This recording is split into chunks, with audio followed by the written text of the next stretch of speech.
The student got off the bus and disappeared without a trace, and the next day her body was found in a field. The police spent 39 years searching for the culprit, and only in 2019 did modern technology allow them to discover the truth. In this video, we will tell you what happened to Helen Przezinski. Helen Przezinski was born on April 6, 1958, in Huntington, which was located near New York City. She was the youngest of 3 children. Her brother and sister were 12 and 9 years old, respectively. The girl grew up in love and care, got along well with her older relatives, and was a positive, bright person. When she was 14, her father received a job offer, and the family had to move to the small town of Hamilton near Boston. There she enrolled in the local school where she developed a passion for singing and sports. At the same time, Helen decided that she wanted to tie her future life with journalism.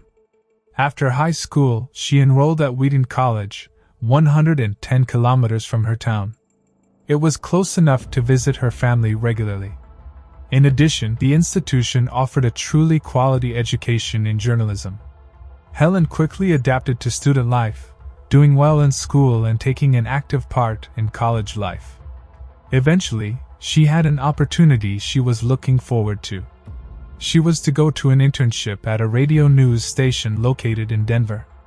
Despite the fact that she was more than 3,000 miles away from her college, Helen was excited about the opportunity.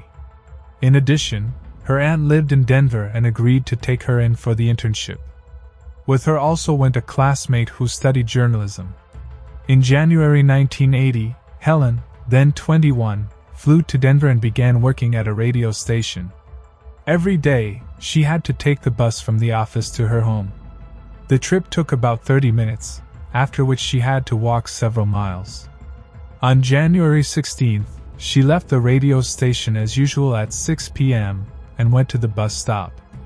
The only thing was that she never showed up at home. Her aunt immediately began to worry because Helen had always warned her before if she planned to be somewhere late. The woman waited a few hours, but at 11:30, she decided to go to the police after all. Investigators had already begun a search immediately, fearing that her disappearance might be connected to a recent string of attacks on women in the area. They combed the area along Helen's route all night but could not find her. In the morning, a woman approached the police. She was driving her car through a suburban area of Denver with her children. At one point, they noticed someone lying in a field near the road. The mother stopped the car, walked closer, and saw the body of a young girl with no signs of life. The police arrived on the scene and immediately identified Helen. Her clothes were partially missing. Her hands were tied behind her back, and all her personal belongings were also missing. Later, medical experts determined that the girl had been stabbed 9 times and abused. The death occurred between 8 and 10 p.m. Police were able to find a witness who saw Helen get off the bus at about 5:30. She had several kilometers to walk from the bus stop, and it appears that the perpetrator attacked her at that point. Law enforcement agencies surveyed the area near where the body was found, but they were unable to find almost any clues other than shoe impressions, presumably size 44, that led from the road to the body and back. By then, medical examiners had found biological material on the victim's body and clothing that appeared to belong to the killer. Except that in those years, it could not help the investigation because the science of studying DNA was only at an early stage of development. The samples were sent to a laboratory for storage, hoping that they would help identify the perpetrator in the future. Police turned to the public for information, using newspapers and local television. They tried to find witnesses who might have seen Helen that night. Soon they were approached by a woman who at about 10:20 p.m. saw a man near the field where the body was found. He was standing on the side of the road next to a car. Unfortunately, it was dark outside at the time, and the woman could not get a good look at the man. She provided the police with only generalities that could not help them in any way. Then the detectives took a very interesting step. With the consent of the witness, they invited a hypnotist to the station, and the woman was able to remember more details on the basis of which it turned out to draw a portrait of this unknown man. It is hard to say whether the hypnosis session really helped the investigation. But the fact remains that at that time, the police had nothing but this drawing, but they could not find a single suspect. And the case froze for years. 6 months later, Helen was posthumously awarded her college diploma as a mark of remembrance. In addition, school officials established an alumni award named in her honor. This award was given for the active participation in college life that had been inherent in Helen throughout her studies. The investigation was not reopened until 1998, 18 years after the murder. By then, technology in the field of DNA research had progressed markedly, and researchers had entered samples of biological material into the FBI database. Unfortunately, no matches were found.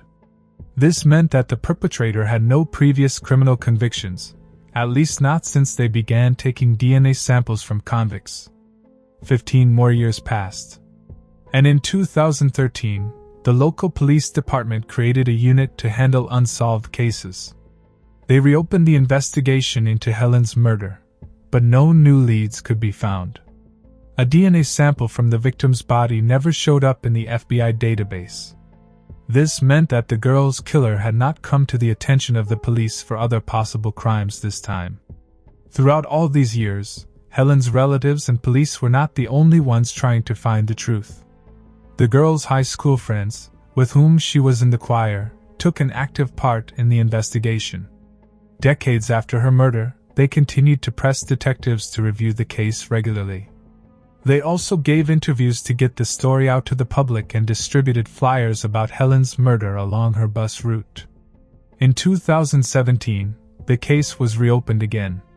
And this time, the detectives had much more to go on. By this point, forensics had begun to make extensive use of genetic genealogy, by which the perpetrator's identity could be deduced through his relatives. Of course, this was a very complicated and time-consuming process. Moreover, this method worked only in the case if the relatives of the DNA processor were in publicly available genetic databases. There are several of these, and they're mostly used to search for family members. In 2018, police turned over available DNA samples to the Parabon lab, which had already helped solve hundreds of similar cases.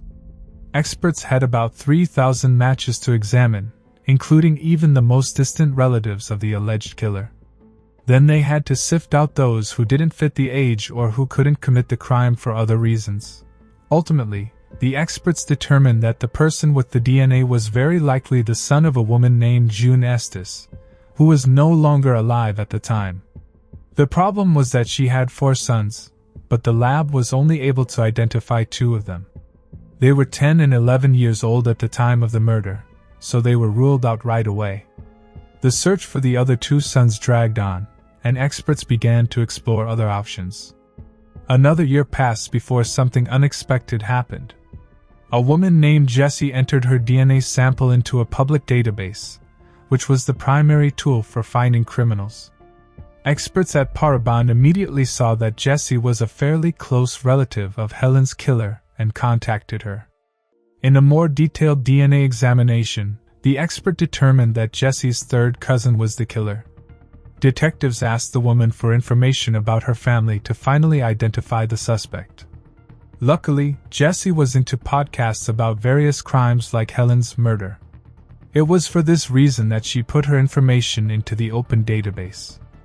After all, genetic genealogy can be used to find a person through even the most distant relatives, and Jessie knew she could help solve a case with her decision. However, she could not have imagined that this would happen immediately after uploading her data into the database. The woman began collecting information about her family tree and asked both of her parents to enter their DNA into the database. Through this, experts at Parabon determined that the killer was related to Jessie on her father's side. Unfortunately, the search for an answer would drag on for several more months. The detectives and Jessie's family worked together to get closer to the owner of the DNA from the murder scene. And soon, it finally happened. The cops were able to reach a relative of June Estes, and he gave new details about her older sons. It turned out that the woman suffered from mental problems, and after her next breakdown, her father took the boys and took them to another town. Their names were William and Curtis, and the detectives were to find out which one of them was the killer. The answer was not long in coming. The cops immediately discovered that William had been incarcerated multiple times, and his DNA sample was entered into the FBI database in 2010. Given that the sample from Helen's body had been run through that database repeatedly since then, William was not the killer. The downside of this database is that it only shows a full match, not a partial match, even when brothers are involved. As a result, 39 years after the murder, the police had a prime suspect, Curtis White, who also used the last name Clanton. It turned out that this man also had a rich criminal history under his belt. When he was 18 years old, he knocked on a woman's door and asked to use her phone. Once inside, he grabbed a knife and abused the victim before fleeing. He was quickly caught and imprisoned for 30 years, except he was released after 4 years. He was released early because he was defended by an employee of a Christian institution for troubled teens, where Curtis had been before his majority for stealing a car. This man said he would be willing to house the offender in his home and find him a job. It's hard to imagine how you can bring a convicted felon into your home with your wife and 5 children, but this man asked the court to release Curtis on those terms. Upon his release, Curtis moved in and took a job as a gardener. At the time of Helen's murder, he was living in that area. He later moved to Florida, where the detectives went in 2019. Curtis was 62 years old at the time, working as a trucker. Before charging him with Helen's murder, investigators wanted more hard evidence. They monitored the man for about a week in an attempt to secretly obtain a sample of his DNA. For this, they removed a milk carton from his trash can and sent it to the lab. Experts found someone's DNA on it, but there was too little to analyze. On November 30th, detectives followed him to a bar where the suspect drank several bottles of beer from the same glass. As soon as he left, that glass was seized and shipped to a lab in Colorado. It took almost a month to transport and examine, but eventually, the detectives had the long-awaited result in their hands. The sample from the victim's body matched Curtis's DNA exactly. He was arrested on December 11th and charged with Helen's murder. The man denied any involvement in the case, so the prosecutor was preparing to take the case to court, and the man himself was extradited to Colorado. And here, something unexpected happened. On the way there, he began to gradually confess to what he had done. The detectives who accompanied him listened to all the details of the crime. Curtis said he was driving down the street and noticed a lonely girl getting off the bus.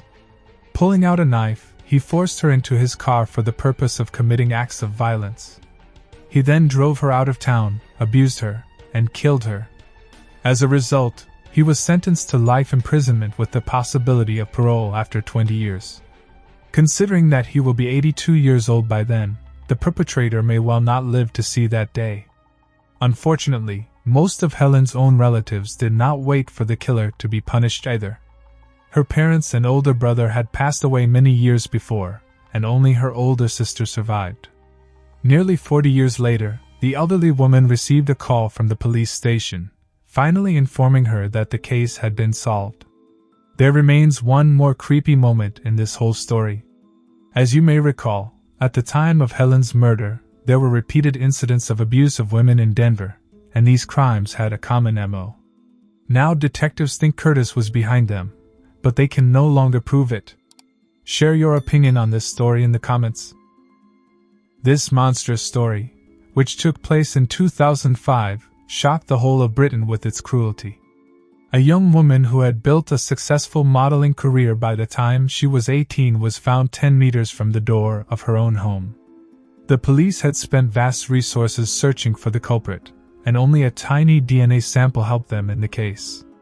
Sally Ann Bowman was born on September 11, 1987, in London. She grew up in a large family with 3 older sisters. Her parents, Linda and Paul, later divorced, but the girl continued to maintain a good relationship with her father. Sally was a cheerful and friendly girl with a big heart. At the same time, she was also very responsible. Already in her teens, she got a job and came to live in rented housing. The girl did not want to depend on her parents financially, but continued to see her family regularly. Later, Sally enrolled at the prestigious London School of Performing Arts and Technology Brit. This institution is known for such alumni as actor Tom Howell and Amy Winehouse. Sadly dreamed of working as a model, and the fact that she was able to enroll at this school was a big step towards her cherished goal. Graduating in 2004, she spent some time working as a hairstylist and model. But in January 2005, she landed a job with a London-based model agency, Pulse Model Management. From the first months, Sally has achieved impressive success in the new work. She became the face of the popular watch brand Swatch and took part in prestigious fashion shows. As a result, by the age of 18, she had already managed to build a successful career. On Saturday, September 24, 2005, Sally went to visit her mother and spent most of the day at her home. Later, her older sister, Nicole, called her and invited her to her best friend's birthday party. Sally agreed and left her mother's house around 6 p.m., saying she loved her. At 10 p.m., the young woman met her sister and her friends at the Lloyd's Bar establishment in downtown Croydon. Surveillance footage at the bar showed Sally having a great time. The company was partying, socializing, and dancing. At about 1 a.m., Sally left the bar with her sister. They walked to her house, but the young woman didn't stay there long.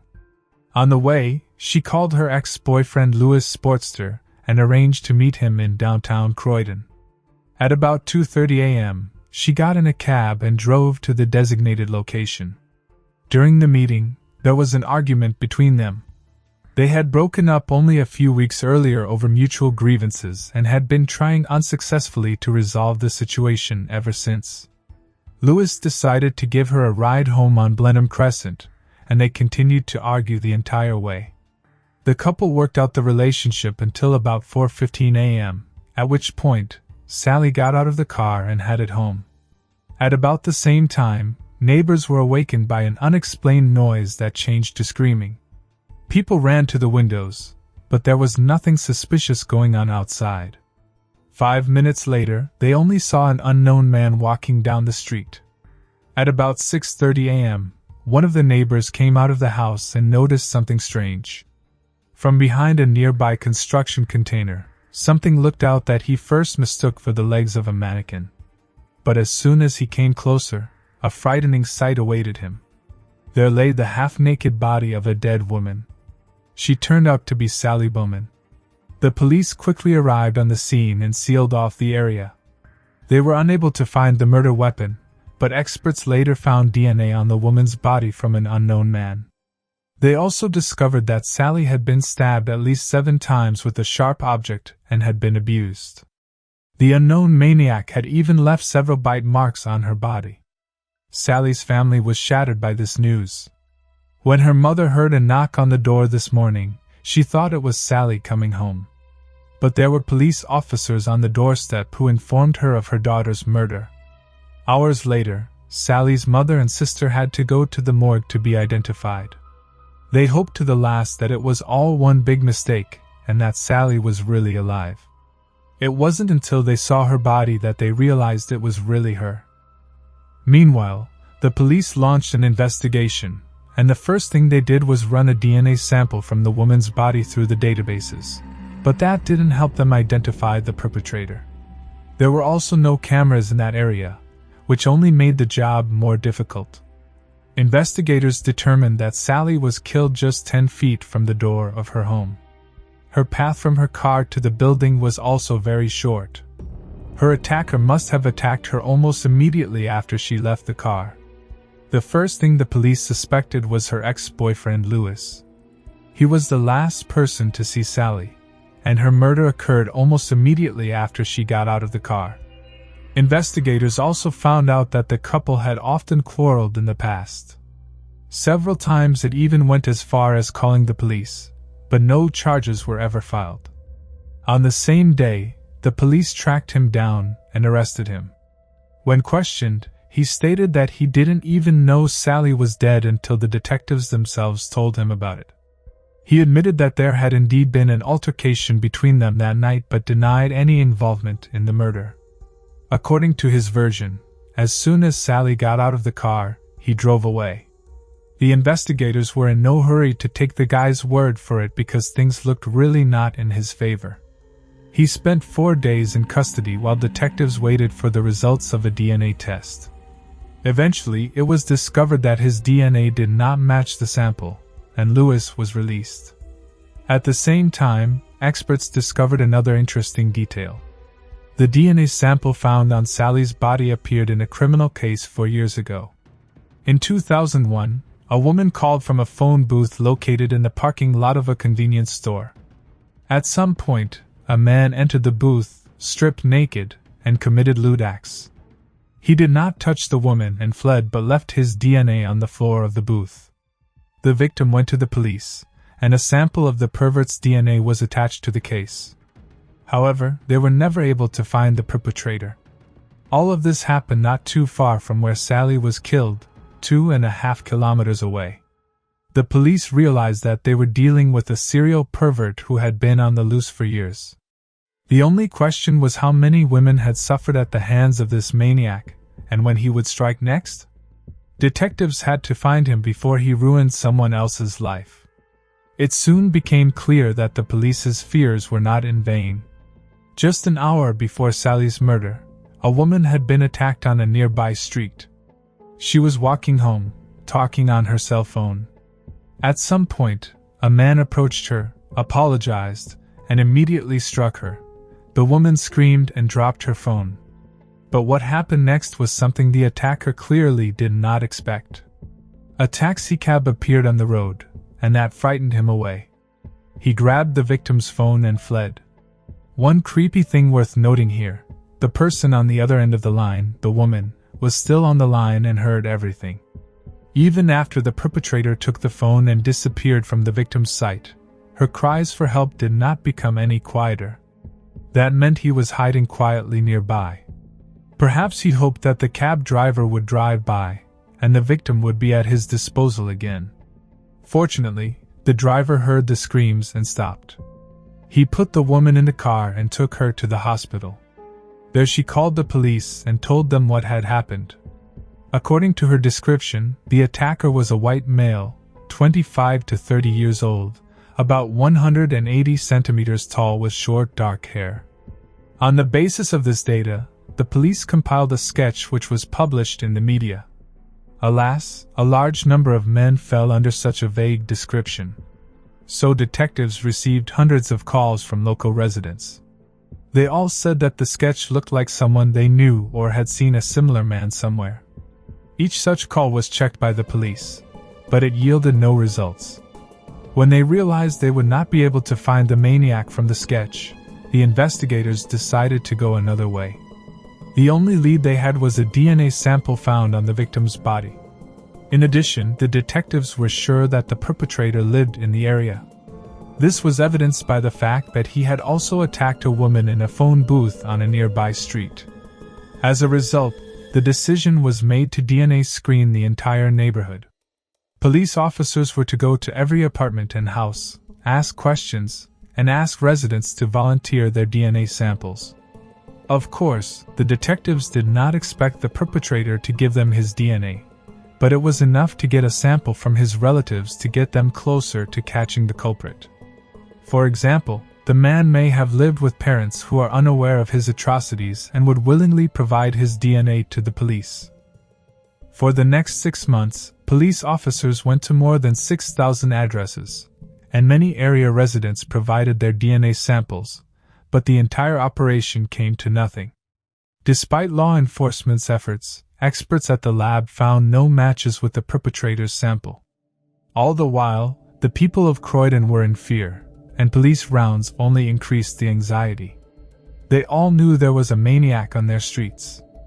Women were afraid to walk at night, parents would not let their children go out. As a result, the police had to go back to the sketch since there was nothing else to work with. They contacted the woman who had been attacked by the maniac on the day of Sally's murder, as well as the victim from the phone booth. They were asked to redescribe the perpetrator's appearance, and based on this testimony, the detectives compiled an adjusted version of the sketch. The police showed it at a press conference and for the first time revealed some details of the crimes committed, which up to that point had been kept secret. This was done in the expectation that the citizens of Freud would realize how dangerous maniacs walk freely on their streets, and would be more careful. Alas, all this also yielded no results. The updated sketch was not much different from the previous one and was too generalized. Thousands of men who lived in the area fit it. But what happened next was something no one expected. A completely random breakthrough in the case. A man was sitting in a bar watching soccer, and after drinking heavily, he began to argue with one of the patrons, and soon, their conflict turned into a scuffle on the street. Unfortunately for him, a police officer walked by as he pushed his opponent to the ground. He apprehended the attacker and took him to the police station. There, something strange began. The instigator of the conflict, Mark Dixie, 35, went into a real panic and almost cried. This was very illogical behavior since he had been arrested for a misdemeanor. Most likely, no charges would have been filed by his opponent at all, and the man was free to go home. The police found him very suspicious, but they soon had to release him on bail. Before that, they conducted the standard procedure for all detainees, taking his fingerprints and a DNA sample. 12 days passed, and the detectives received a call from the lab. The experts made an unexpected announcement. Mark Dixie's DNA was a perfect match to the sample found on Sally's body. Investigators realized they had a dangerous maniac on their hands, but they let him go. In any case, the law would not allow them to hold him any longer, and now the police had to rearrest the perpetrator. Unfortunately for them, Dixie escaped to Amsterdam as soon as he was released. The British authorities put out a search warrant for him, but the man successfully escaped. This went on for 3 months until something strange happened. The criminal quarreled with the owner of the apartment he was renting in Amsterdam and returned back to England. Moreover, he got a job at his previous place of work, making the work of the police much easier. On June 28, 2006, almost a year after the murder, he was finally arrested and this time charged with a whole series of serious crimes. After examining his background, police found that Mark had a very rich criminal history.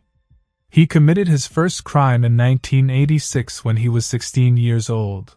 He attacked a woman with a knife, robbed her, and committed depraved acts. He was sentenced to only 6 months in prison because of his age. Each subsequent year, Mark was put on trial again for robbery and molestation. And in 1990, he was arrested for assaulting a police officer. Unfortunately, all of these times, the court system was favorable to him. The man received little time and continued to commit crimes. In 1993, he moved to Australia where he picked up where he left off. 5 years later, he broke into a young woman's home, robbed and abused her. He was then arrested for exhibitionism in a park and deported from the country in 1999. Unfortunately, in those years, the police were not yet collecting DNA samples from criminals. So Dixie's DNA from the murdered woman's body showed no matches in existing databases. The police had a lot of work to do before taking the case to court. They discovered that the night Sally was killed, Dixie was celebrating his birthday at a bar with friends on Brighton Road, a few hundred yards from her home. He argued with his girlfriend over the phone and spent the rest of the evening abusing alcohol and illegal substances. He withdrew into himself and had little contact with anyone. After the bar closed, Mark and his 2 girlfriends went to a house nearby, waiting for them to fall asleep. The man took a knife and went outside. According to the investigation, he was the one who attacked the woman who was saved from death by a cab driver. Fearing that she would call the police, Mark left for another street. Unfortunately, that's when Sally Bowman got out of the car and headed for her door. He attacked her, abused her, and fled. Apparently, it was him walking down the street that the neighbors saw from their windows at night. After killing Sally, he went back to his apartment and quietly went to bed. Mark Dixie's trial began on February 5, 2008. He refused to admit his guilt, instead making up a really ridiculous story. According to his version, he was just walking down the street and saw Sally laying on the ground. He took advantage of the situation, abused her and left, and someone else killed the woman. Dixie claimed that he allegedly did not know the woman was dead. During the trial, a woman from Australia was also found who Dixie attacked in 1998. He abused her, stabbing her 7 times, but never punished her. The jury unanimously found Dixie guilty of Sally's murder, despite his ridiculous history. As a result, the court sentenced him to life in prison with a minimum sentence of 34 years. After that, he was transferred from one prison to another several times. Each time his cellmates bullied him and tried to kill him. All this time, Mark continued to deny his involvement in the murder, and it wasn't until 2015, 10 years later, that he confessed. This did not make his situation any worse, but the police were able to prove his involvement in the other crimes. In 2017, it turned out that an innocent Dutch citizen had served 12 years in prison for an attack on 3 women in Spain, which was in fact committed by Mark Dixie. In addition, the perpetrator also voluntarily confessed to another assault which he committed when he was 16 years old. Dixie attacked a woman in a parking lot, abused her, stole her credit cards, and set her car on fire. That same evening, he found out her home phone number, called her and began taunting the victim. The woman then moved to live in the countryside because she could not cope with her trauma. That same year, Dixie was found guilty of assaulting 2 women in Croydon, for each of which he received another life sentence. 2017 was marked by another unpleasant event. Sally's family had to exhume her remains because unknown vandals kept desecrating her grave. The family decided to cremate her and leave her ashes at home. After all of this ordeal, Sally's mother is a strong advocate for a national DNA database. In her opinion, if the government collected DNA samples of all British residents, such crimes would be solved in 24 hours instead of 9 months. In addition, the woman was certain that if the perpetrator had not left his DNA at the scene, Sally's ex-boyfriend would have gone to prison for life for a murder he did not commit. The detective leading the investigation in Sally's murder supported the idea of a DNA database, but the government rejected it. In their view, forced DNA collection would violate basic human rights. This issue is very controversial. On one hand, such a database would really help solve such crimes in a matter of hours. In addition, some criminals would not dare to commit atrocities at all, knowing that they could be identified very quickly. On the other hand, not every criminal leaves their DNA behind. Also, leaking or misusing information from such a database could really hurt law-abiding people. Do you think such databases are necessary? Share your opinion in the comments, and don't forget to rate the clip if you liked it. An 11-year-old girl walked out of school and disappeared without a trace. For years, this case has been one of the most confusing and creepy in California, with many unexpected twists and turns and strange facts. It took 45 years to finally uncover the truth, but the story didn't end there either. In this video, we'll tell you what happened to Linda O'Keefe and why this investigation has caught the attention of millions of people around the world. Linda O'Keefe was born on May 24, 1962, in Newport Beach, California, USA. She grew up in a large and close-knit family. Her father was a machinist, and her mother was a seamstress. Linda had 2 sisters, an older sister and a younger sister. Linda was fond of drawing, played the piano, and loved nature and animals very much. On warm summer days, she did not miss any opportunity to go out to the beach, which was only 800 meters from her home. The girl was also a Girl Scout and attended summer school. In July 1973, when Linda was 11, she went there almost every day. Usually, she rode her bicycle to school, but on the morning of July 6th, a piano teacher who lived a few houses away from the O'Keefe family agreed to give her a ride. After class ended at about 1:30, Linda used the school phone to call her mother. She asked to be picked up because she was without her bicycle that day. But the woman was working at home at the time and didn't want to be distracted, so she told her daughter to walk. Even though it was only a little over 2 kilometers from school to home, Linda didn't want to walk. After talking to her mother, she even cried, and the school secretary thought about giving her a ride home. But the woman needed to go the other way, so she gave up the idea. Linda came out of the school, sat outside the building for a while, and headed toward home. Her route should have taken no more than half an hour.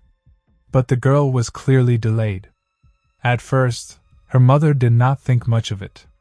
She thought Linda had met her friends and gone for a walk.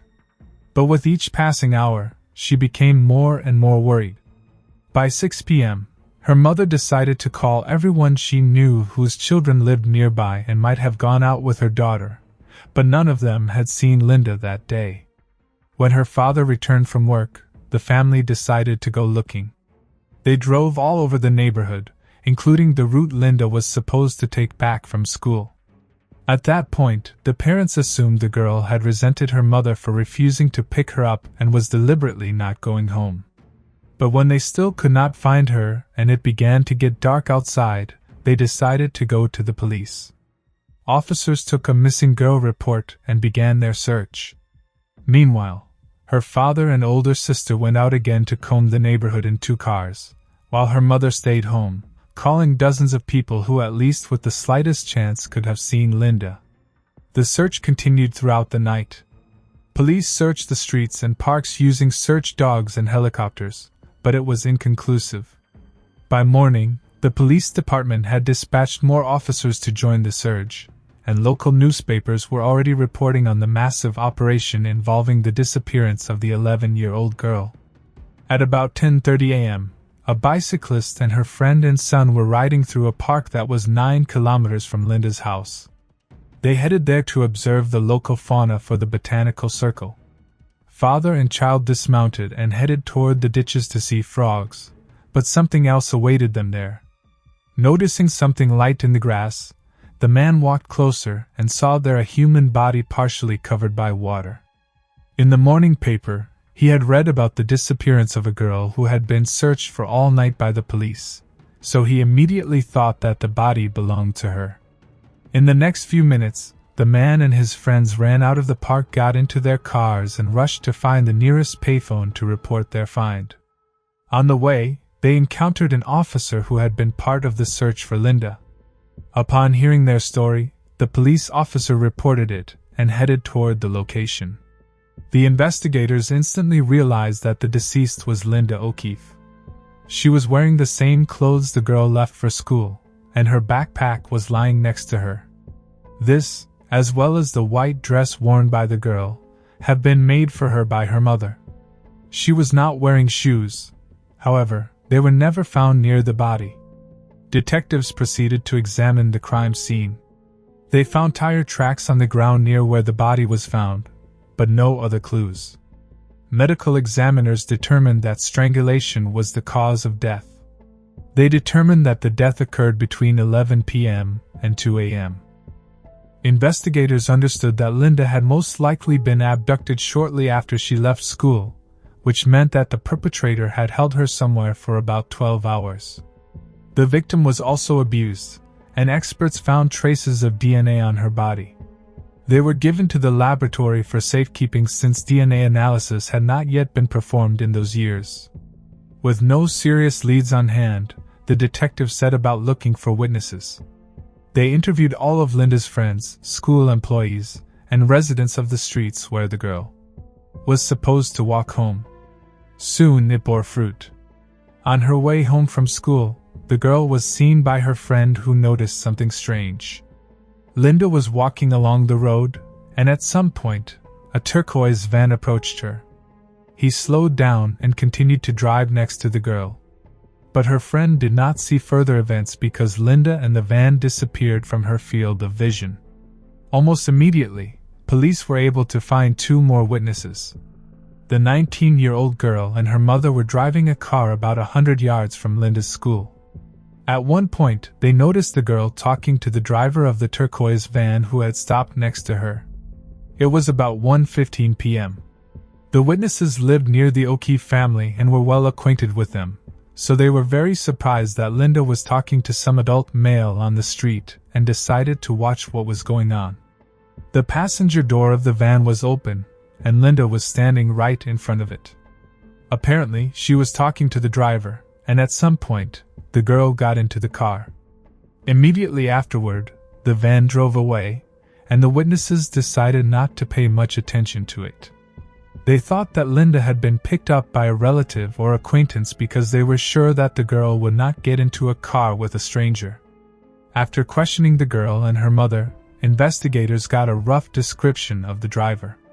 He was a white man between the ages of 24 and 30, with blonde curly hair and an elongated face. Unfortunately, the women could not remember the license plate number or even the make of the car.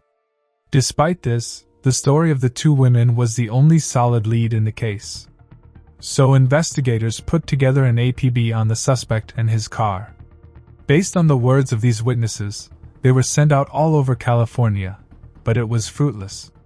The detective spoke with the woman a few more times, hoping they might be able to recall some additional details. At one point, they were even offered a hypnosis session, and they agreed. It only partially worked. The witnesses recalled a few additional facts about the suspect's car, but they were all too insignificant to help find the killer. Soon, the police were able to find another witness. A woman who lived near where Linda's body was found heard a woman screaming at about 10:30 p.m.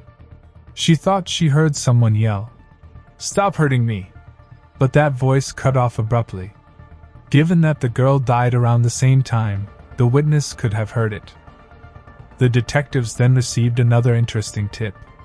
On the morning Linda's body was discovered, the artist was painting a picture in that very park.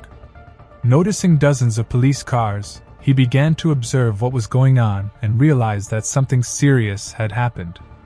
At one point, he saw something that struck him as odd. Besides the police, there was a young man in the park watching from the bushes. He was standing quite close to him, and the artist decided to ask him what was going on. The young man looked extremely worried and said that the police had found the girl's body, except that the man and the artist were standing far enough away from where the body was found and could not see any details. The detectives had a logical question as to how the man knew that it was the girl's body they had found. The artist described the man as a thin white male between 18 and 24 years old, about 180 centimeters tall with blonde hair and sideburns. This was close enough to what the two witnesses told police when describing the appearance of the van driver. As a result, investigators concluded that this man was the killer. He had decided to watch the police that morning. Although the police had a fairly detailed description of the killer's appearance, finding him in the big city was quite problematic. 2 days later, however, something unexpected happened. Peter Wooten, 18, came to them and confessed to the murder. The young man lived near the O'Keefe family and was in the same class as the victim's older sister, Cindy.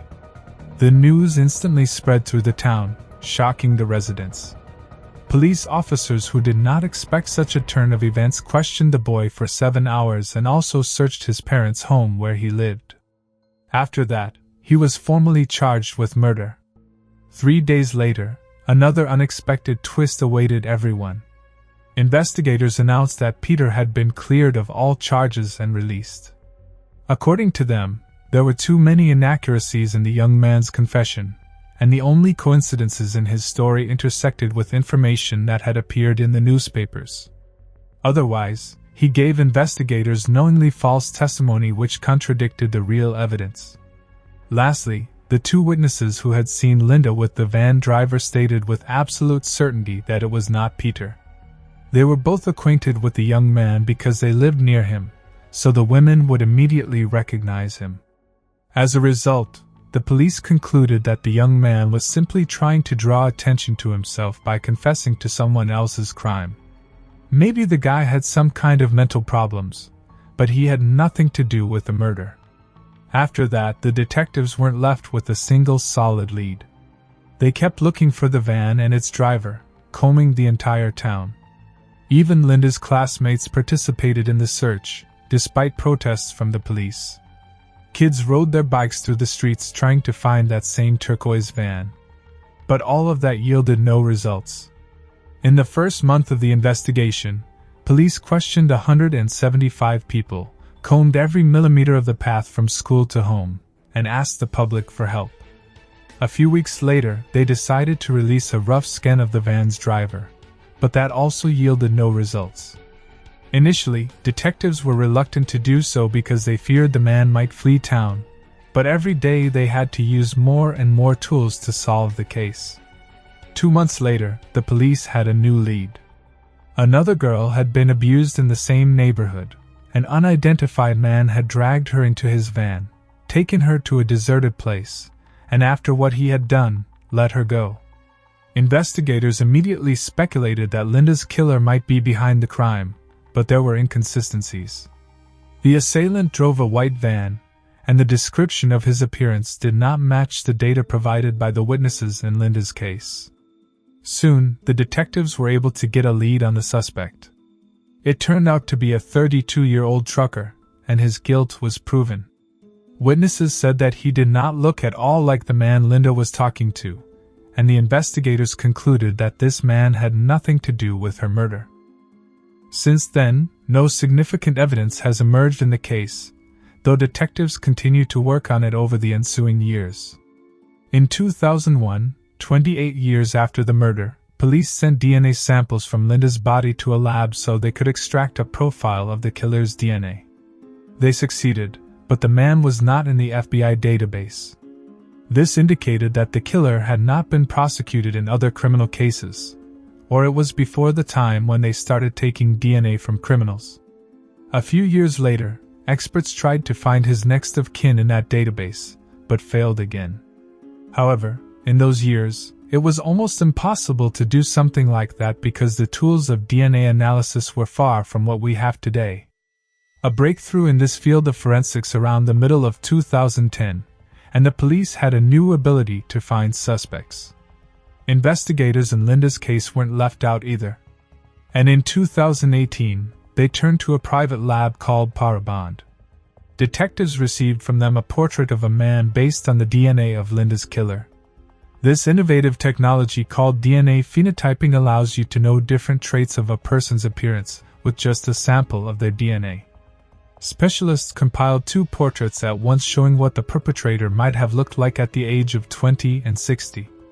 Surprisingly, this portrait was very close to the accounts of witnesses who saw the suspect alive 45 years ago. Usually in cases like this, police publish portraits in the media to draw public attention and reach out to those who may have known the man. But investigators in Linda's case did something no one had tried before them. On July 6, 2018, exactly 45 years after the murder, they posted a series of messages on Twitter on behalf of the victim herself. The series of 68 messages described the last day of Linda's life. The detectives presented this information as if she herself were telling the world what happened to her on July 6, 1973.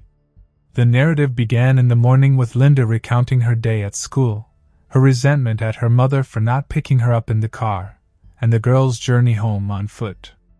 All of the facts from these messages were carefully selected by detectives to paint the most accurate picture possible of the day.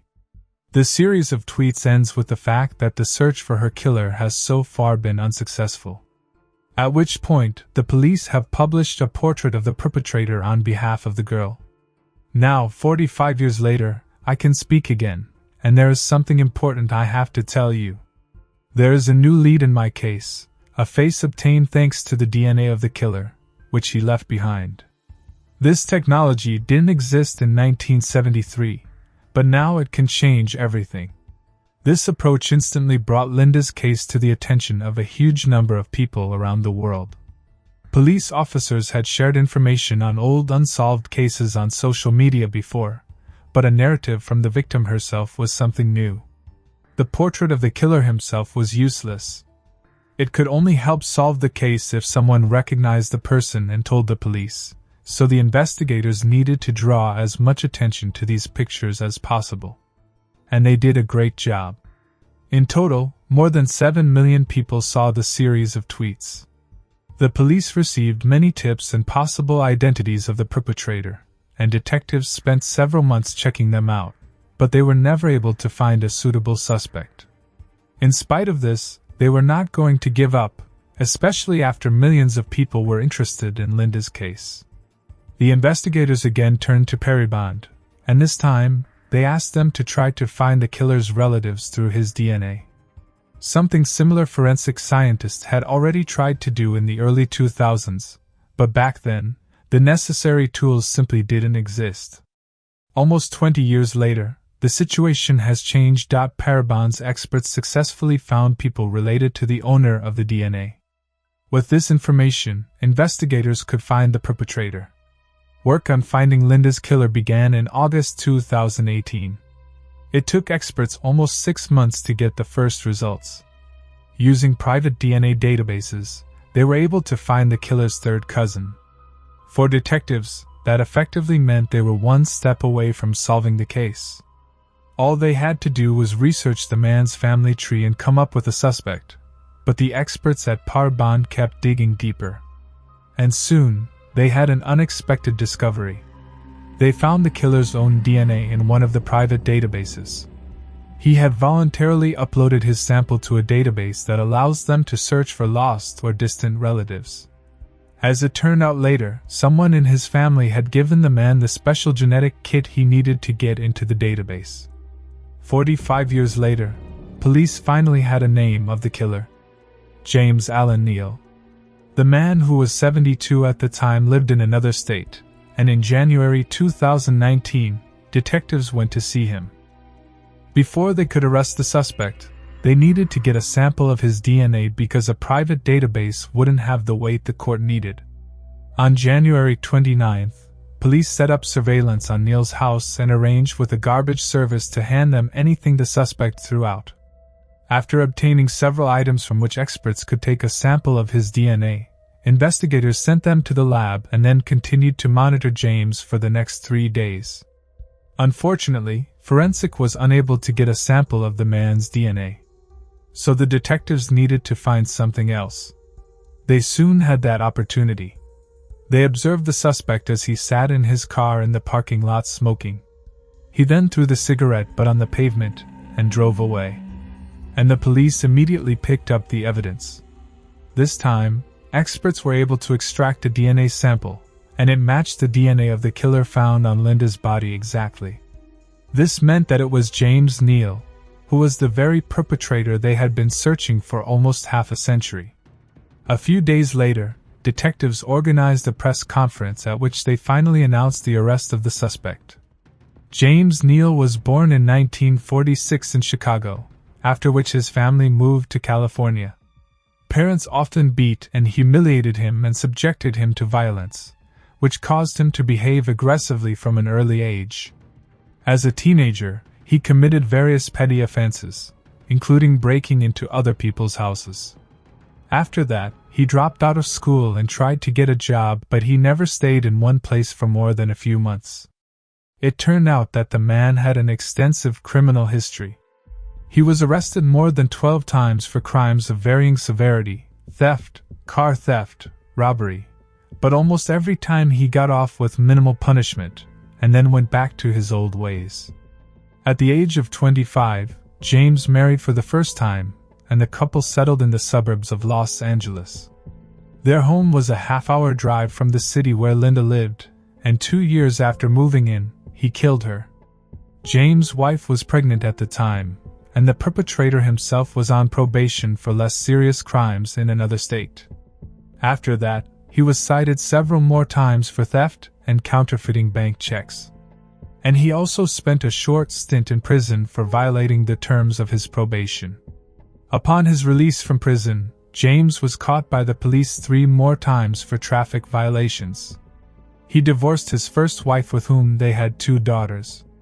He lived in different states for a while, but then returned to Colorado and married another woman in 1997. She had a child from her first marriage, and soon, she and James had a daughter. After examining his background in more detail, detectives found that the man may have been involved in dozens of cases of child abuse, but he was never held accountable for what he had done. In 1995 and in 2004, Neil kidnapped 2 girls by driving up to them in his car. He abused them and then released them. In both cases, he was never proven guilty, so James remained free. Police later suspected him of at least 5 more similar episodes in which an unknown man in a car abducted girls from the street. In 2010, a girl who went to the same church as James complained about him. She admitted that the man, who was 63 years old at the time, had been molesting her for months. In all, the victim reported several similar episodes, and Neil confessed. The only thing that happened next was something incomprehensible. The case was somehow hushed up. The victim recanted her accusations and the men went unpunished. James returned to his usual life, and for the next 9 years, he was not in the sight of police. Until he was arrested for Linda's murder. When questioned, the man denied any involvement and said he had never kidnapped the girls. When shown a photo of Linda, he said he had never seen her with the man, adding that she looked like one of his daughters. Given that the suspect's DNA was clearly on the victim's body, the court should have found him guilty anyway. Nevertheless, investigators tried to get as much evidence as they could. They wanted to find out if James had a turquoise van, but could not find a single confirmation of that fact. However, this was quickly explained. At the time of Linda's murder, he was a worker in an apartment complex and had access to the service van. During the search of his home, investigators found several hard drives containing illegal materials. Similar photos and videos were also found on his smartphone. Something interesting was also found on his computer. It turned out that James had studied the history of violent criminals who had been caught through DNA analysis. Apparently, he was well aware that it was DNA that could help the police link him to various atrocities. Another surprising discovery awaited the detectives after James was examined before moving into his cell. He had a tattoo of Linda's name on his wrist. Investigators thought he had left a reminder of his victim that way. However, it turned out to be an eerie coincidence. James had gotten the tattoo long before the murder, and the police were able to confirm it. The trial was supposed to start a year after the arrest in February 2020, but it was postponed because of the pandemic. James continued to insist his innocence, but detectives no longer doubted that he had killed Linda. However, the case never came to trial. In May, James was admitted to the hospital where he died 2 days later of lung cancer. He did not know about his illness before his arrest, and when it was discovered, it was too late to begin treatment. Thus, the half-century-old case was finally put to rest. Detectives still believe that James may have had many more victims, and they intend to keep investigating in that direction. Linda's parents passed away long before the police found the perpetrator. Her mother blamed herself for what happened throughout her life as she refused to pick up the girl from school. Linda's sisters thanked the investigators for not giving up on the case and getting to the bottom of it. Their only regret was that their parents had not lived to see the day. Share your opinion on this story in the comments. A 15-year-old girl disappeared from her bedroom under mysterious circumstances. Police, the FBI, and hundreds of volunteers searched for her. Diving into the case, detectives uncovered many eerie facts and eventually solved this disturbing case. In this video, we tell you what happened to Riley Crossman and why the public was outraged when they learned the bitter truth. Riley Crossman was born on December 22, 2003, in the small American town of Martinsburg, West Virginia.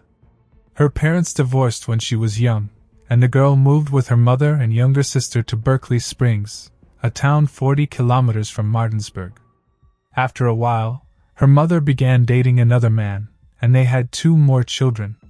However, Riley maintained a close relationship with her father and regularly went to visit him. The girl attended Berkeley Springs High School and took dance and singing lessons.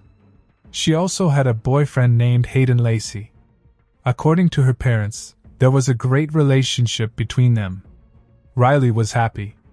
She and her boyfriend even had a joint Instagram account where they posted pictures together. Her mom, Chantel Oakley, worked 2 jobs. On May 7, 2019, she took off early from her morning shift because she wasn't feeling well. When she arrived home, she texted Riley that she was going to sleep in before her evening shift and asked her to wake her up when the girl returned from school. Riley came home at about 3:30 p.m., woke up her mother, and went to her room. Chantel's roommate's mother was also in the house with her that day, effectively replacing her grandmother and looking after the younger children. Chantel returned from work at about 10 p.m. As she walked past her daughter's room, she saw that her door was closed, but the light was on behind her.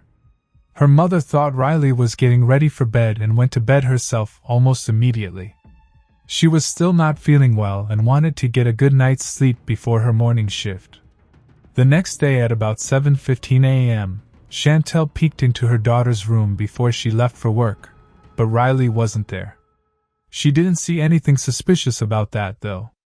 School started at 7:45, and the girl could have gone there already. Riley's school was only a short walk away, so she got there on her own.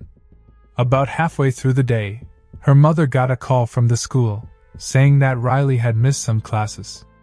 This alarmed Chantel slightly, but she still didn't see it as a major concern. Her daughter could have just skipped a few classes and gone out with friends. At about 3:30 p.m., Riley's grandmother began to worry. The girl should have been home by now, but still wasn't. Then she contacted Chantel, at which point her mother already suspected something was wrong. Riley was always calling or texting her to take time off to go out with friends after school, but that day she didn't get a single message from her daughter. Her mother had sent her several messages, and they had all failed to reach their destination. Then she tried calling her, but each time it went to voicemail. This indicated that Riley's phone was either dead or had been turned off for some reason. Chantel also called Riley's own father, hoping that the girl might have gone to him. However, he too did not contact his daughter that day. The mother asked her grandmother to go to the school and look for Riley there.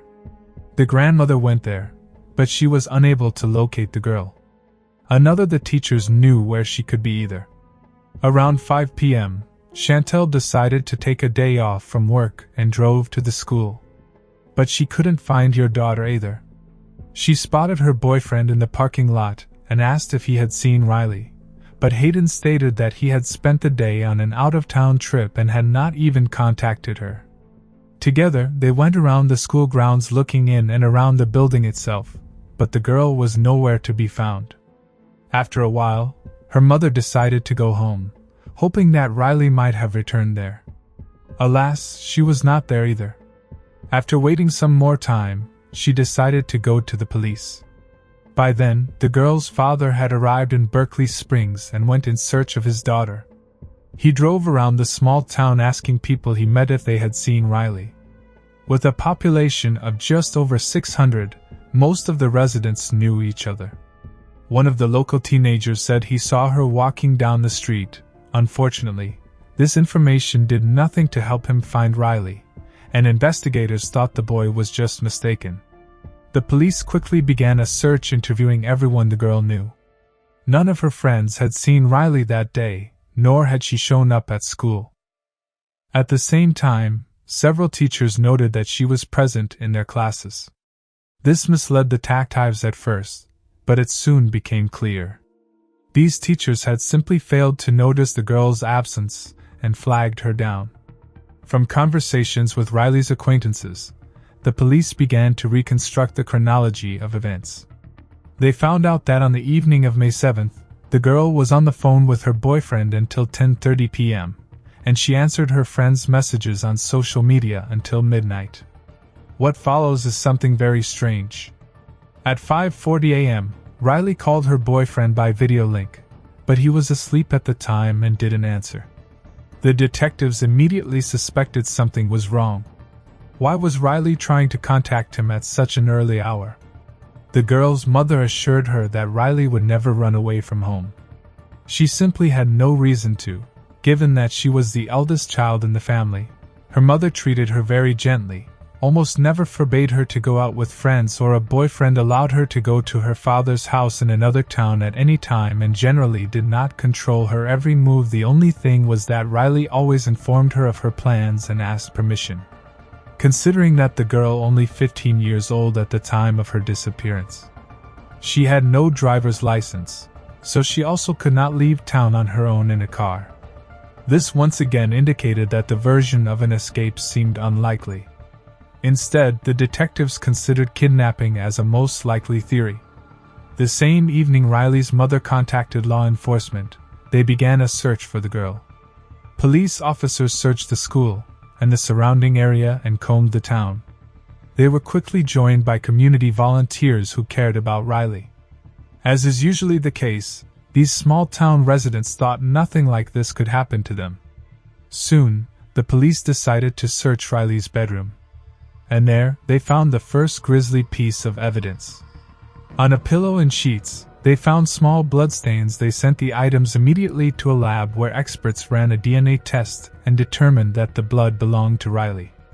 At this point, everyone realized that something truly terrible had happened to the girl. If her family had hoped to the last that Riley had gone somewhere on her own initiative, after the discovery of the blood, those hopes were dashed. Here, it's worth clarifying why the mother didn't notice traces of blood when she examined her daughter's bedroom a few hours earlier. The bed was made, and it had not occurred to her to lift the blanket. This finding not only indicated that the girl had most likely been attacked. It had all happened in her house, and it was up to the police to figure out who might have done it. After the blood trail was discovered, the search escalated in the days that followed. More volunteers joined the police. Dozens of people also provided various equipment that might come in handy when surveying the area. At one point, detectives even had to ask the public to stop carrying the equipment because there was already an excess of it. In addition, the police repeatedly gave press conferences to get the story out to the general public. There is always a chance that someone might have noticed something strange, heard suspicious conversations, or stumbled upon potential evidence. So it was important for the police to let everyone in the county know about Riley. After a while, the local police were joined by the FBI, the Department of Homeland Security, and the state police. Together, they continued to search for the missing girl, but with no results. On May 15th, law enforcement decided to bring in additional forces and organized a large-scale search covering a wide area of many kilometers around the city. The next morning, they announced that they had managed to find Riley Crossman's body. It was about a 40-minute drive from Berkeley Springs near a country road near the top of a small mountain. The detectives knew immediately they were dealing with a murder, not an accident. It looked as if the unknown perpetrator was trying to hide the body as far away from prying eyes as possible. Medical examiners examined the body and confirmed that it was indeed Riley, but they couldn't determine the cause of death because of the extensive decomposition. It was very strange because it had been just over a week since the girl had disappeared. Apparently, the killer had done something to the body. Investigators noticed several other strange things. First, the girl was wearing only one shoe, and they could not find a second shoe anywhere nearby. Secondly, they concluded that the unknown perpetrator changed her clothes because they had information that the girl was supposed to be wearing leggings and a sweatshirt, while when they found her, she was wearing shorts. They also found traces of whitewash or plaster on her clothing. The police reclassified the case as a homicide, and now they had to find the perpetrator. They re-interviewed all of Riley's relatives and acquaintances and noticed something odd. The testimony of Andy McCauley, Chantel's roommate, did not match the story of another man Andy worked with, at a construction site in nearby Hedgesville. He initially told police that on May 8th, Riley's birthday, he did not leave his workplace from morning until late afternoon.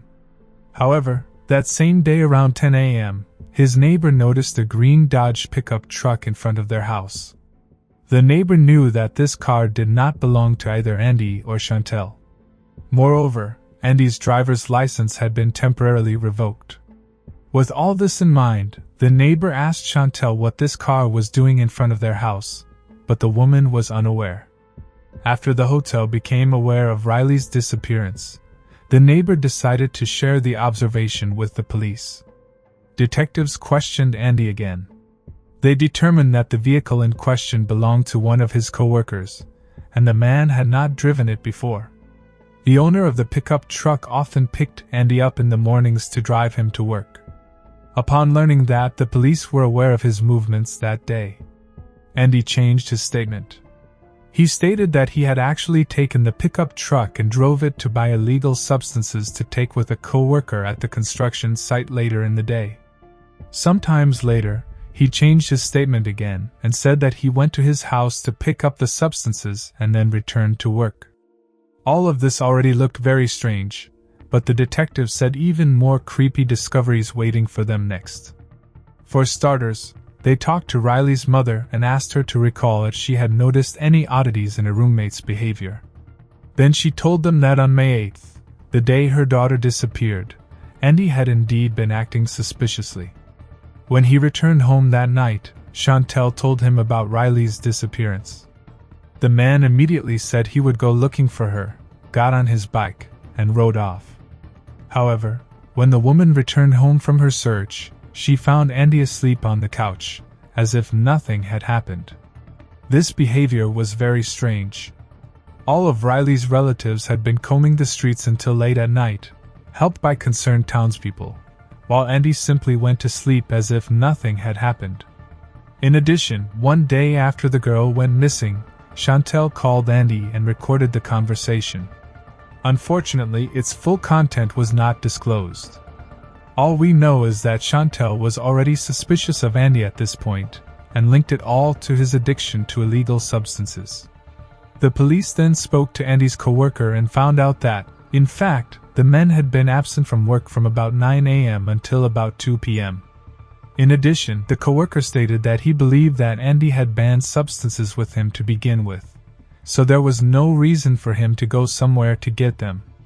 Detectives then searched for the green Dodge and found a large stain of dried plaster in the trunk. Forensics showed that it was the same substance found on Riley's clothing. Investigators also led service dogs to the pickup, which detected a deadly smell in the trunk. They also found some pretty specific bolts in the car, which are rarely used. 2 of the exact same bolts were found near Riley's body. The police soon found another inconsistency in Andy's statement. They examined camera footage from nearby communities and found that on May 8th, the man was only a few miles from where Riley's body would later be found. He was caught on gas station store cameras and on several traffic cameras. It was all very strange. Andy didn't have a driver's license, was usually picked up by other people, and got around on his bike. But this day, for some reason, he took someone else's car and drove it around for half a day on unfamiliar routes. Another coworker told police that on May 8th, Andy asked him for 3 construction bags. Detectives were also approached by Andy's former coworker who told an even creepier story. He said that he and Andy had never got along, but between about 2 a.m. and 4 a.m. on May 8th, Andy called him dozens of times and also sent a whole bunch of messages. He was in a panic and said he needed to hide with someone right away. And he explained that he was in possession of illegal substances and was afraid of being caught. This former colleague did not let him in that night but later reported the story to the police. In his defense, the man stated that he had taken illegal substances at night, after which he noticed a police car parked not far from his house and panicked. Except the police department checked this information and found that none of their cars were in that area. This meant that Andy's story was a common lie. All of the above was enough for the police to arrest Andy the day after the body was found and charged him with murder. The man denied guilt, so the case went to trial. The case then stalled for more than 2 years as the trial did not begin until September 27, 2021. This was due to the coronavirus and the limitations associated with it, as well as the peculiarities of the U.S. court system where such delays are the norm. Nevertheless, even more gruesome details of the case emerged during the course of the trial. For starters, Chantel, in her speech, provided one disturbing detail about the evening of May 7th. That afternoon, she returned from work at 10 p.m., and Andy was asleep on the couch when she entered the room. The man immediately woke up. When she saw his eyes, Chantel immediately thought he had taken illegal substances. Andy had used powerful drugs before and even had a criminal record for possession, of which the woman was well aware. Further, the prosecution revealed information about disturbing messages sent from Riley's phone shortly before her disappearance. At 11 p.m. on May 7th, the girl texted her boyfriend that Andy had just gone into her room. 12 minutes later, she sent another text, where she wrote that she was scared. She never contacted him again. Unfortunately, Hayden had already gone to bed at that time and did not see these messages. By morning, they had already been deleted. At trial, he also said that Andy had repeatedly entered Riley's room that night. The girl was video chatting with her boyfriend, and Hayden could hear him enter the room. Andy asked her to do the dishes and talked about some other mundane things. But Riley was unequivocally afraid of him. She asked Guy not to pass out while Andy was in her room. It also came out at trial that Andy had called Riley several times around 3 a.m., but she wouldn't pick up the phone. And on the third time, she blocked his number altogether. The whole thing was very creepy and incomprehensible. According to the prosecution's version, Andy made these calls to see if Riley was communicating with her boyfriend at the time. Later, the records of these calls were deleted from both phones, but the cell phone provider still had them. Despite all this, the prosecution had no evidence to indicate what had happened that night. They speculated that Andy killed Riley late that night, waited until morning, and drove to work. He then borrowed a coworker's car, drove to the house, picked up the body, and took it to a secluded spot. He then cleared the message and call history from her phone and got rid of it. It also emerged at trial that Chantel and Andy's own mother not only knew about his addiction to illegal substances but also knew that under their influence, the man was becoming aggressive and dangerous. The final court hearing was held on October 5, 2021. Despite the fact that all available evidence was circumstantial and did not connect Andy directly to the murder, the jury reached a guilty verdict. He was found guilty of murder and sentenced to life in prison. Further consideration was given to the possibility of parole. Andy's attorneys asked to give their client the option after 15 years, but the judge ultimately ruled for life without the possibility of parole. As the judge pronounced the sentence, Andy showed no emotion. He also seemed detached and uninterested at previous hearings. Apparently, he had resigned himself to the inevitable. But what about motive? Because of the degree of decomposition, the experts could not establish whether Riley had been abused. This, however, is the most obvious option.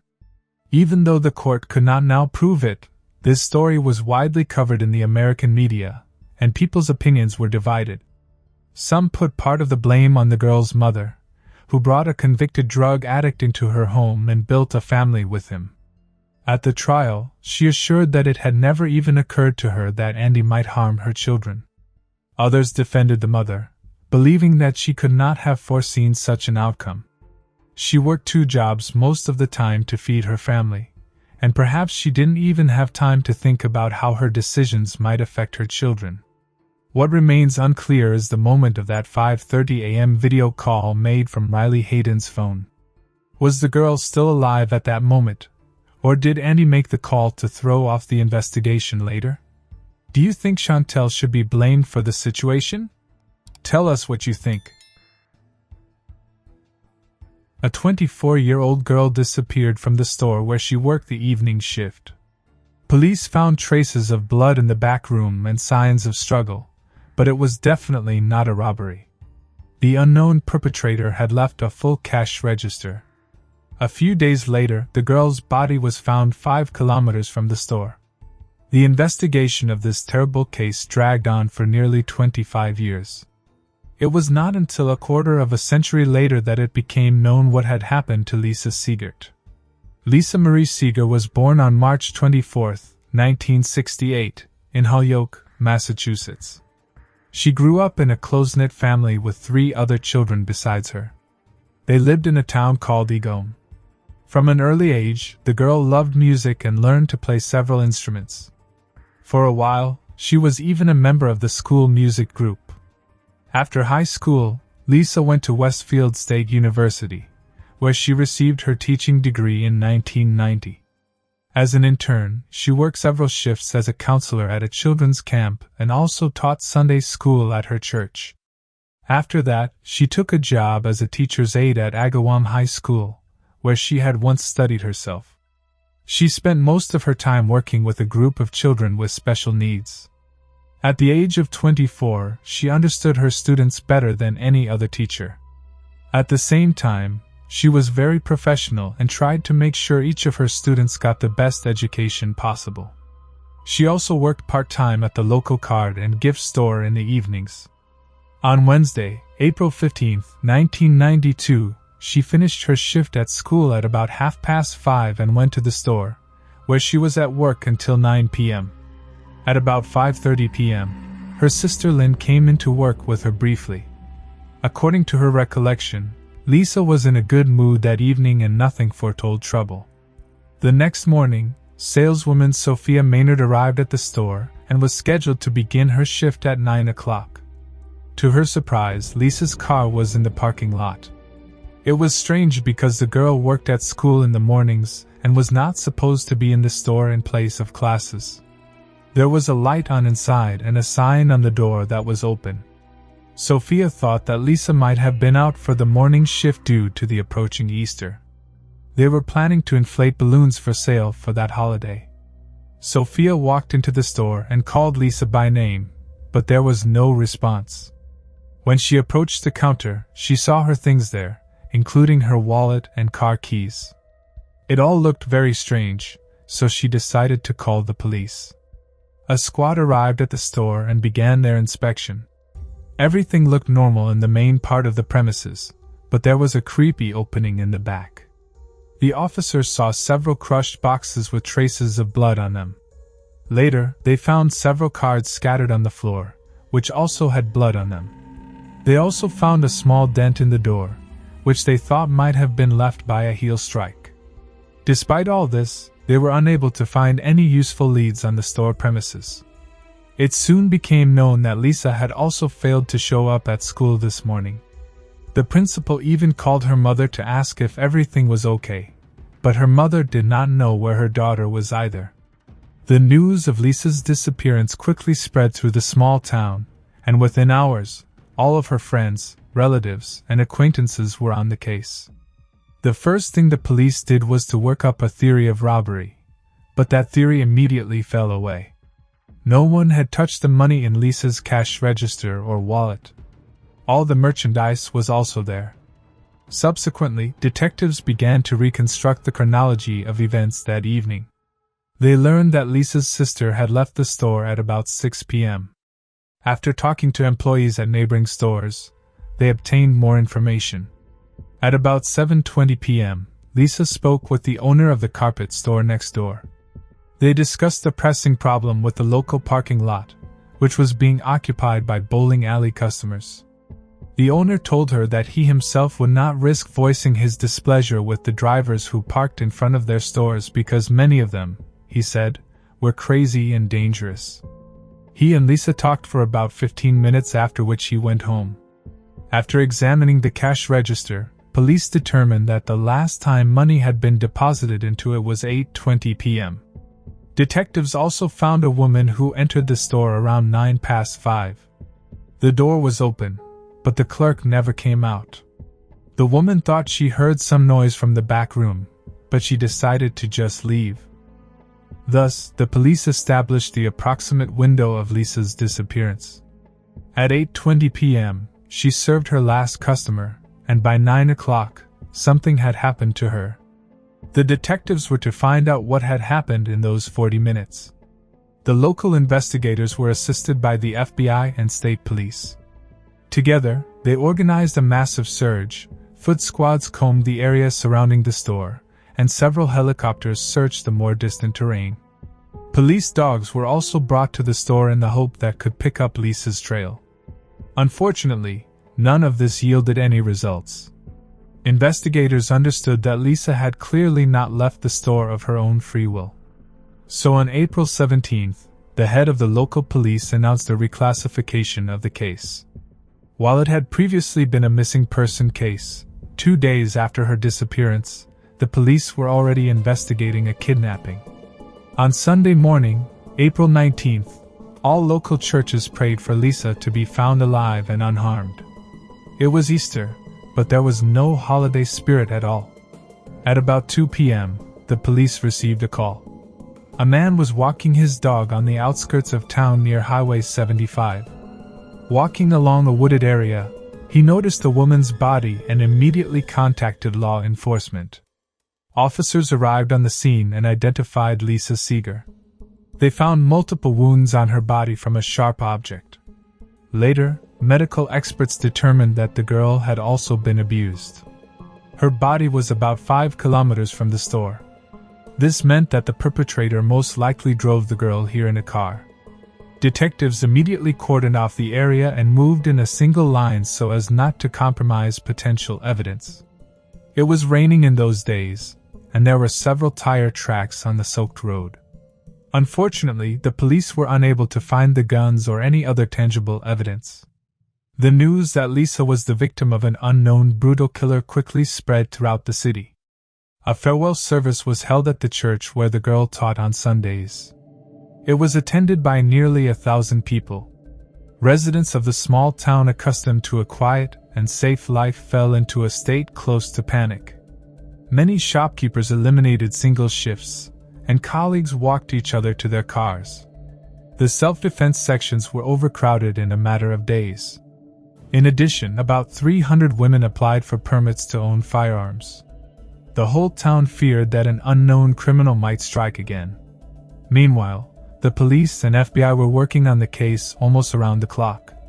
Soon, it became known that they had managed to get a DNA sample from the crime scene that might belong to the killer. They worked out the theory that Lisa's boyfriend was involved, but he had an alibi and his DNA did not match the sample they found. Friends, coworkers, and relatives of the girl also had DNA testing done, and again, no matches. The police also received many tips from local residents. Some reported seeing a suspicious car on the night of Lisa's murder. Others ensured that they knew the name of the culprit, but all these leads led nowhere, and detectives sifted them out. From the tire tracks on the road near where the body was found, the police determined that they had been left by a van or large SUV. Detectives questioned all drivers of similar vehicles, and again, were no closer to catching the perpetrator, but they were able to find a witness who may have seen the same vehicle. An employee of a store near where Lisa worked was driving home at about 9:15 at night. Standing at a traffic light, she saw a large SUV pulling off the road and heading toward the place where Lisa's body would later be found. The woman could not describe the car in more detail because it was dark outside. She only noted that she believed there was a man and a woman in the car. She added the odd fact that when the car pulled into the dirt road, the woman's head was twitching unnaturally as if she were asleep or unconscious. Alas, this information also did not help lead to the suspect. Any leads have since come to an end. The police continued to work on the case, but with each passing month, hope of solving this macabre mystery faded. A year and a half passed before Lisa's family and friends were given a new chance to discover the truth. In October 1993, national television aired an episode devoted to the case. The popular program filmed stories about unsolved cases, which drew enormous attention to them. Sometimes this led to new witnesses for the police, and the case got a second wind. Lisa's case was no exception. Within an hour of the broadcast, The police received several hundred calls from people who had some kind of information. As is usually the case, most of these leads led nowhere, but the police worked through each and every one of them. According to the detective, they were able to identify a few valuable leads, but they did not specify which ones. Unfortunately, it also went nowhere. As the years went by, the chances of solving the case steadily declined. Lisa's family went to great lengths to ensure that her legacy was not forgotten. Although her teaching career was cut short early on, Lisa's relatives made a major contribution to the Agawam education system. In 1995, her parents donated $11,000 to the science division of the school where Lisa worked. These funds went to buy equipment and support genetics classes. The parents also set up a fund to help gifted students, which distributed about $35,000 in awards. 10 years had passed since Lisa's murder. Her mother had not given up hope that the case would ever be solved. She went to great lengths to support the memory of her daughter. Her mother took part in every interview and answered reporters' questions. And every year, she gathered hundreds of people to honor Lisa's memory and light candles. Meanwhile, police had only one piece of significant evidence on their hands: a DNA sample from the alleged killer. They kept checking it against known criminal databases, hoping that the right person would get there sooner or later. But year after year, it didn't. In September 2016, 24 years after Lisa's murder, investigators decided to try a new method: DNA phenotyping. Its essence is the following. Based on the information embedded in a person's DNA, experts determine the features of his appearance and build an assumed portrait. At the moment, using DNA, specialists can find out the sex, approximate age, eye, and hair color. The portrait generated from this data is not always accurate, but sometimes the coincidence with the face of a real person is amazing. Based on the DNA of Lisa's alleged killer, experts presented two portraits of the suspect, aged 25 and 50. When the police department published these portraits, they received more than 170 calls. These people reported seeing a similar man, but most of these leads also led nowhere. And only a year later, on September 18, 2017, police suddenly made a high-profile announcement. The perpetrator had been arrested. He turned out to be a 49-year-old man named Gary Shera. The news instantly went viral throughout the American media. A case in which the police find the killer after a quarter of a century is very rare. So such stories immediately attract a huge amount of public attention. Immediately after Shera's arrest, investigators revealed how they had managed to track him down. It turned out that the man was considered a suspect back in 1993, a year after Lisa's murder. Remember that program on federal television, after which the police received hundreds of calls with potential leads? One of the callers was a lawyer from Seattle. He told detectives that his client might have information about Lisa's murder. She was a woman who was in the process of divorcing her husband. They lived in a town called Longmeadow, which was near Agawam. According to the woman, her husband was showing increased attention to Lisa Siegert's case. If this murder was on television, he would run into the room and stare blankly at the screen, totally unresponsive to those around him. As you may have realized, this man was Gary Shera. He was 24 years old at the time. He was in a very troubled marriage and had a 1-year-old son. He and his wife were constantly fighting and had already begun divorce proceedings shortly after the birth of their child.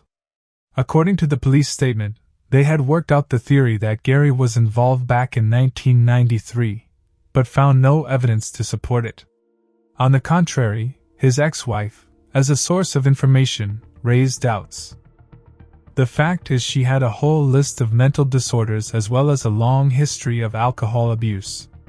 Moreover, during a divorce, Gary obtained custody of their son through the courts, but his wife secretly removed the child to another state. Another important fact to add here, this was by no means the first time that former or current wives had called the police saying that their husbands might be involved in Lisa's murder. Surprisingly, There were indeed many such calls, so the detectives thought that Gary's case was just one of those. Even so, they questioned him, but the man denied his involvement and refused to give a DNA sample. No one could legally force him to give a sample, so the police essentially had no other options. Later, detectives compiled a list of all the men questioned in the case who refused to give a DNA sample. Gary was among them, and the police called him in for questioning several more times. During the third interview in 2008, it was apparent that Gary was trying not to touch anything. Not even the table. He was offered a bottle of water, but he refused. He looked as if he had only one thing on his mind: how the cops wouldn't get his DNA sample. By 2017, detectives had a list of 11 suspects on their hands, including Gary. All of them had been interviewed at various stages of the investigation and refused to voluntarily submit to DNA testing. In fact, there were many more suspects on that list. But through DNA phenotyping, investigators were able to weed out unsuitable candidates. They did not match some of the characteristics that experts determined from the DNA sample of Lisa's killer. In August 2017, detectives gathered all available information and went to court. They asked for an order compelling all the list members to provide DNA samples, and the court agreed. On September 13th of that same year, police went to Gary's apartment to notify him of this obligation, but the man was not home. The door was opened by his neighbor with whom they shared an apartment. The detectives left him their business card and asked him to give the information to Gary urgently. The very next day, something unexpected happened. Gary's current girlfriend came to the police station and reported that he had left 3 letters in her apartment. To the researchers' surprise, among them was an apology to the Seeger family and a detailed confession of Lisa's murder on 2 sheets. Gary wrote that he had had violent and uncontrollable desires in him since childhood. He was obsessed with thoughts of kidnapping and abuse. That evening, as he drove past Lisa, Gary, as he himself articulated in a letter, allowed himself to do something horrible. The man specified that he did not plan to kill Lisa, but events allegedly got out of his control. Gary wrote that he wanted to surrender to the police hundreds of times but could not do so because of cowardice. He stated that he had lived with self-loathing all these years. At the end of the letter, he stated that he planned to end his life. Police immediately began searching for Gary, and soon his car was spotted in the parking lot of a hospital in Stafford Springs. There was another suicide note on the windshield. It turned out that the man had ingested some powerful drugs but got in his car immediately afterward and rushed to the nearest hospital where he was pumped out. As soon as the doctors were finished helping him, the police arrested Gary and took him to the station. At the same time, a judge issued a search warrant for his apartment as well as his girlfriend's apartment. There, the police saw several objects containing his DNA. The result of the analysis surprised no one: a complete match with the sample of the killer. Along with that, detectives unearthed several other potentially significant leads. Gary's wife, who had reported suspicions about him back in 1993, passed away in 2014. However, investigators were able to find documents drafted by her lawyer where the woman revealed many gruesome details. One day, Gary told her in plain language that he could not engage in intimacy with her unless he had a knife in his hand. The day after Lisa's murder, the woman called her sister and told her that Gary had come home late at night, was extremely disturbed, and his body was covered with scratches. He also gave his wife a music box and said that he had bought it at the very store where Lisa worked. Except, according to Gary himself, it was an older woman with gray hair who sold it to him. The problem is that no such employee has ever been there. It is not clear why all these details were not reported to the police in 1993, and it is impossible to find out now. While in custody, Gary suddenly proclaimed his innocence and refused to confess to what he had done. In all likelihood, he was driven by simple fear. But with that kind of evidence, there was no chance of getting away with it.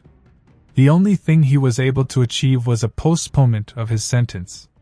The trial was not to begin until 2 years later, but Gary, who had been in a cell the whole time, suddenly decided to plead guilty. On September 21, 2019, he appeared before a judge and pleaded guilty to the murder of Lisa Siegert. This charge qualified as first-degree murder, and in Massachusetts, a defendant on such a sentence faces life in prison without parole. Lisa's family was present in the courtroom. Her mother, who had hoped for 25 years to learn the truth, spoke. She thanked everyone involved in the investigation as well as the ordinary concerned people who had supported her family all this time. As a result, the killer went to live out the rest of his life behind bars. One of the state's longest-running criminal cases was officially closed. Despite the fact that it took a quarter of a century, the bitter truth in such a case is anything better than endless ignorance. If you enjoyed, like this video and subscribe on Cover Eyes.